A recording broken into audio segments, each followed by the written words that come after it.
Hello, hello, it's your boy ZC Infinity here, and today I got for you some more Final Faction stuff. Yes, more! Every time I think I can finally take a break and wait for the next wave to show up, well, they've released something else to plug the hole in between Wave 2 and Wave 3. So, hopefully quick video this time. I don't have that much to show off, but I do feel like what I do have to show off, I have to show off now. One thing I have to show, it has been talked about a lot lately, and the other thing I have to show, I'm pretty sure will be talked a lot lately, so better ride this hype train while it's still on track. So, first off, I finally found the Final Faction comic.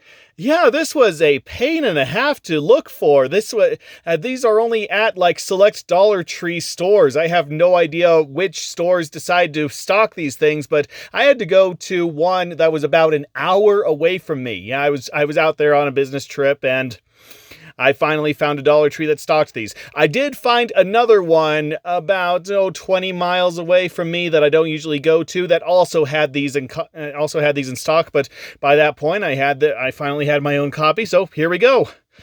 And yeah, because they're so hard to find, you can technically make a profit off of these by going to a dollar store and buying a whole bunch of these and then selling them for about $2 or $3 on eBay. So that's a business venture if you want to go into that.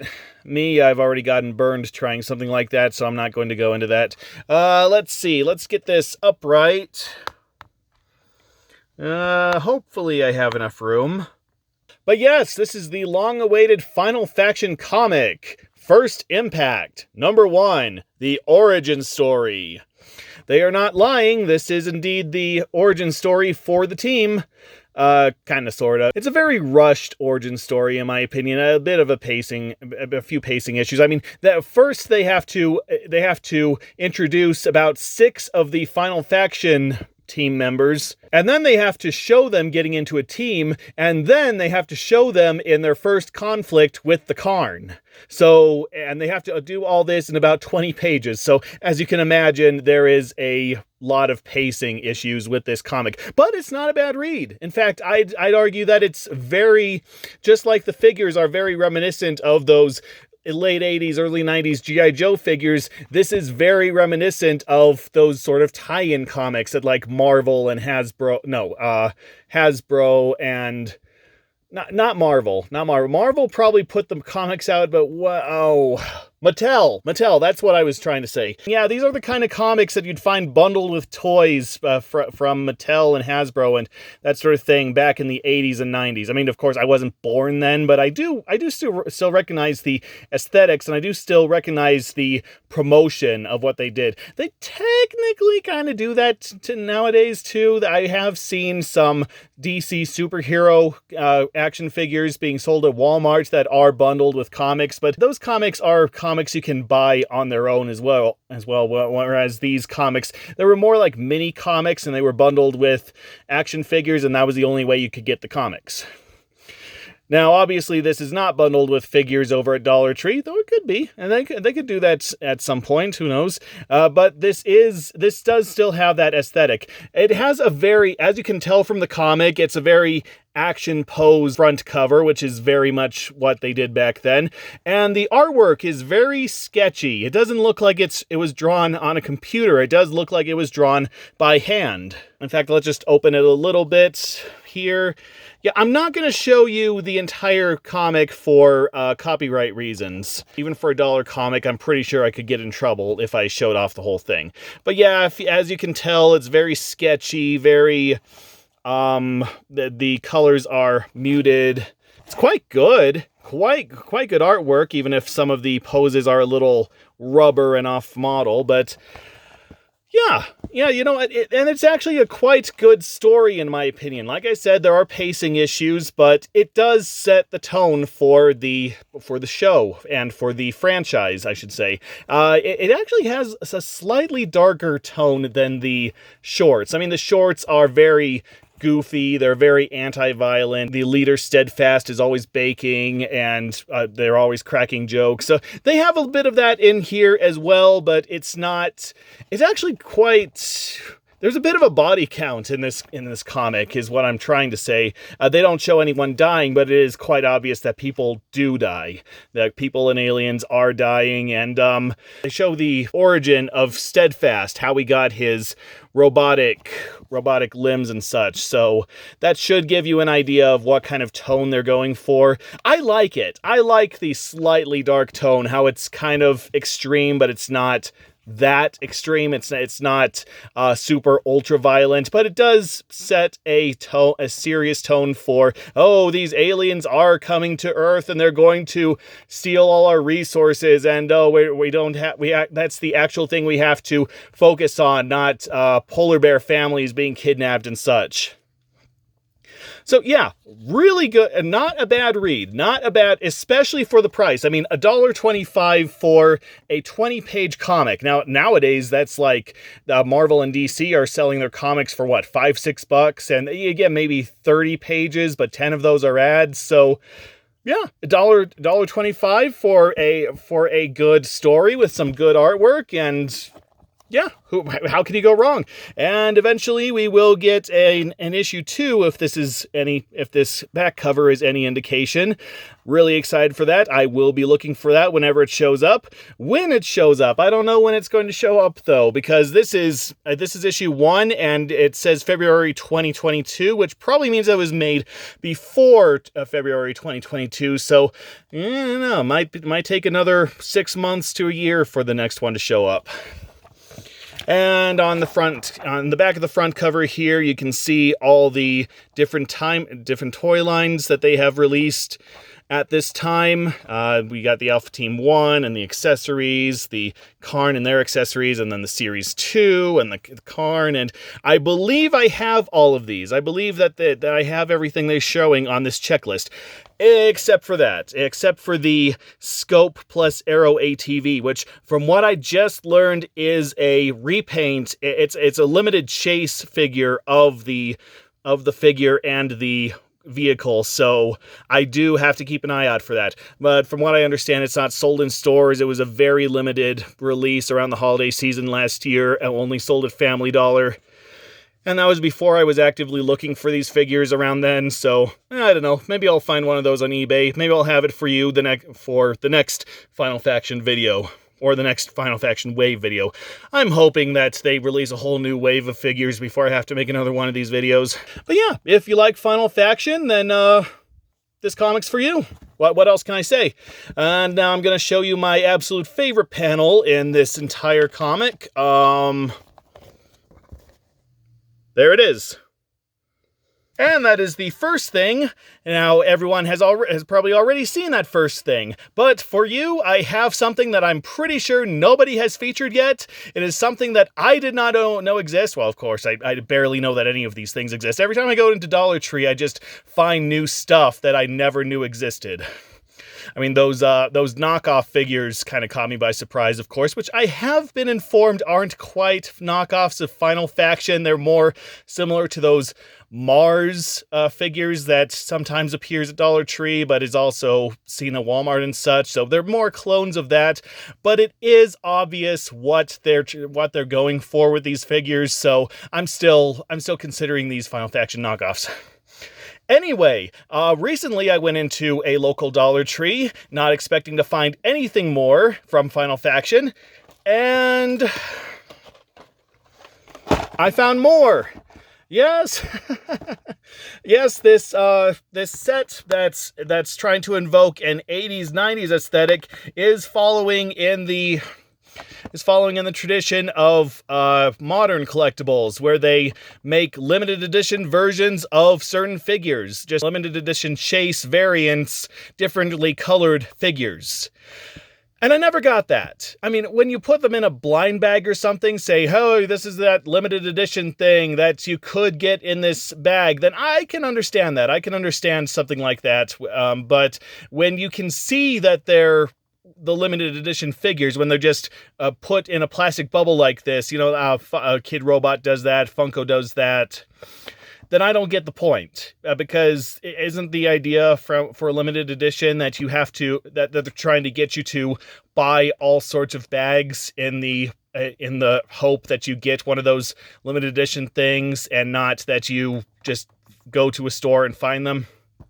Never got that. So yes, for a limited time, I don't know how much time, probably over now, they are doing limited versions, limited color variations of certain Final Faction and certain Alpha Team Final Faction and certain Karn figures.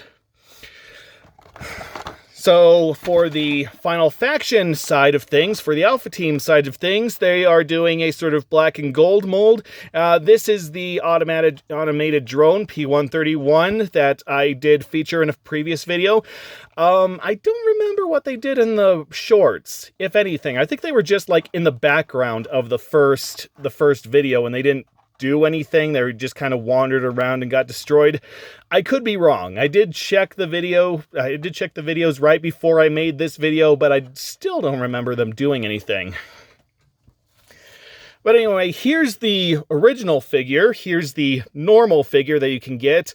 From what I remember from when I featured this wasn't one of my favorites. The accessories kept falling off and the mobility isn't that great.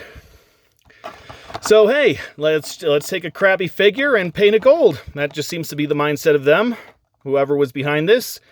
And it just says gold edition, and yeah, it's gold. I am not taking this out of the packaging. I'm sorry, I don't see the point. It's just this figure painted gold.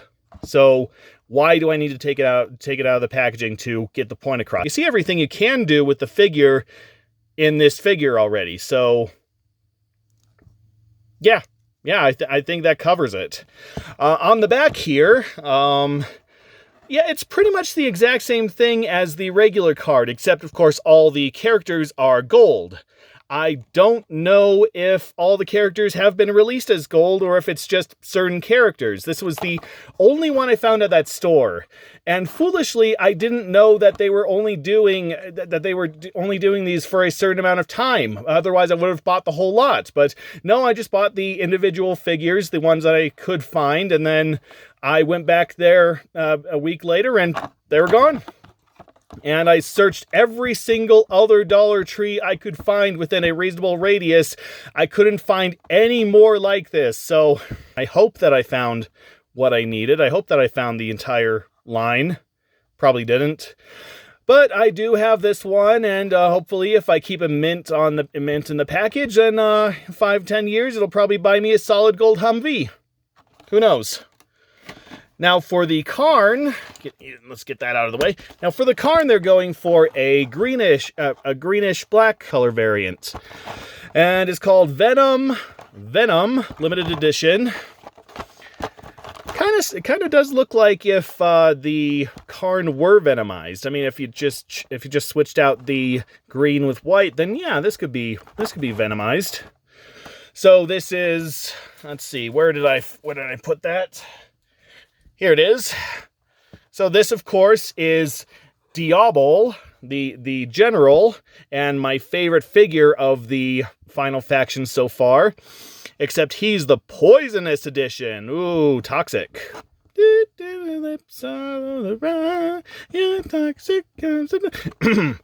And so, yeah, you get Diabol, and just with less color. Yeah, I've never understood these chase variants. I've never understood why they paint something one or two colors and then ask for more. They charge you more for less. I have never, ever understood that. If I was doing these, I'd just make all the common figures white, and then the chase figure would be the one that was actually painted well. But I'm probably an idiot. Emphasis on the idiot. But to be fair, they still put some reasonable detail into this. I mean, it's not just they took a black mold and then they painted certain areas green. They did a few brush strokes of green here, so it's not all just one solid green. And then the eyes are still red, so at least they put some effort into being more lazy with their color schemes. And then the back, yeah, it's the exact same thing as the other, as the regular cards. And then the other one I have is Bounty Hunter Crepitus. This is the bounty hunter from the franchise that he has this weird little bug thing. He shows up in the final bit of the most recent Final Faction cartoon, and he sends the bug thing over to Torn, the yes he is, no he isn't double agent of the Final Faction team, and it tells him something, and then he tells Diablo something, and they decide to kidnap Steadfast, and that is all the Final Faction that they have given us so far. Anyway, here's the regular figure. Honestly, it's pretty much on par with the original figure, in my opinion. It's the original figure doesn't have that much color to it either. It's just sort of a pale green with some parts colored green or black. So it's technically still more colorful than this because this has 3 colors and this only has 2. But it's still on point. It's still very well detailed. So, they even colored in the eyes and the beard, and yeah, I guess they did that with this too. They missed the teeth, so technically this still has a little more paint. And yeah, same card back. So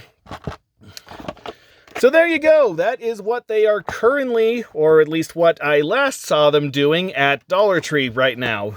They are doing the comic, if you can find that, and they are doing the limited edition Venom and Elite figures, if you can find those. And like I say, I am just going to keep these mint. I am not going to open them. They are going to be the prize of my collection. And in a couple years, who knows? Maybe they'll be worth the entire gross product of New Orleans. Why did I say New Orleans? I have absolutely no idea. I wanted to say New York, but New Orleans sprung to mind. I have no idea why. So I am really excited to find these figures. What has become an attempt to just stay on the bandwagon, just try to keep up and remain relevant, has sort of become an obsession for me. I do really like these figures at this point, and the show and the comic are quite good. They are quite they're a great tribute to what they're trying to pay tribute to. This sort of G.I. Joe, Transformers, Masters of the Universe type toy line thing from way back when. A bit of Silverhawks in there maybe as well. I don't know. I'm not too up to date on these older cartoon series, but I do know the general aesthetics. I do know the certain characters and certain art styles, but yeah, I will gladly keep collecting these, and I will most definitely keep an eye out for more of these Elite and Venom figures. So if I ever find more of these, or at least if I find enough to bother you with, then yeah, I will most definitely be making another video. Until then, hopefully we have another wave having been released before I have to make another Final Faction video, because as much as I love these, I'm kind of getting tired of talking about them. I feel like I'm just saying the same thing over and over again. But until then, keep cool, stay safe, and oh, what's their send-off? Oh, they don't have a send-off, so the power is yours. That'll do.